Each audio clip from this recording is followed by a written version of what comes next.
It is called The Prisoner, and I have to admit, as a white wine drinker, when I think of the greatest red of all time, I think of this. I have this, and I'm just absolutely captivated. Hate to be using the the jail terms and all that, but this is just one of the. It's one of the greatest red wines. It's one of the greatest wines ever made, I think, in my estimation. Oh yeah, no, well, I completely agree, and you know, it's right down your palate lane because it's Zinfandel base, and then you know, It's a blend. It's a blend. It's not just the Zin. It's mostly Zin. That was their canvas that they really created everything based upon. But they've got other things blended in here now, which is, you know, really what is giving you the great Zin flavor that you're getting from it. Now, we're pairing it with cheese, and we'll go through that, but a great steak with this is heaven. So you'll have this Absolutely. before, you'll have it during the steak, and you'll have it afterwards.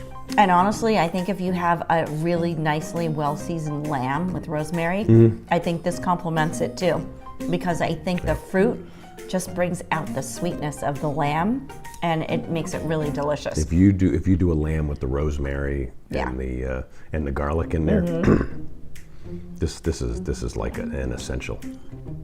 Now, I just had it with this white cheddar, British cheddar, English cheddar, Might be the greatest cheese of all time. English cheddar, and caramelized onions. And I mean, this cheese basically melts in your mouth anyway, so when you pair it with a wine that melts in your mouth, it's kind of like a match made in heaven. So there's nothing more to say. It's like, get this cheese, get this wine. It's really good. It's delicious. Now, I tried it with the goat, and the goat was actually pretty good.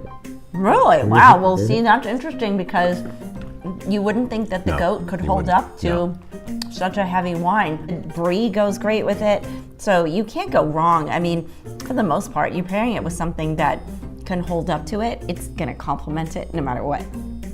So let me ask you this, because we were in a restaurant in Cleveland, one of the great French restaurants that we've run into. It's called L'Albatros. Yes. And we had a cassoulet. And the cassoulet, which of course is chicken and veggies and all this, and I call it French stew. Sausage. And it was absolutely amazing, but it was hearty. And we were there in the middle of winter, so it was cold. Yes, we were. And even though we had some whites with that, there's a part of me that says a cassoulet, especially with a you know, the dark meat of chicken, Oh yeah. like the thighs.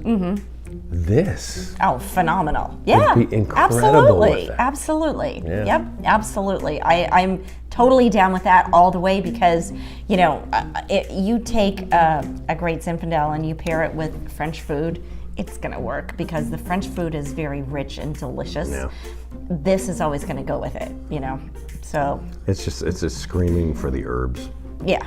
Absolutely. Yeah, no, it just, it wants herbs, it wants richness, it wants, you know, butter, it wants things to cut through so that it can complement them. And, you know, the cassoulet is a perfect, that may be more perfect than the steak for me, actually.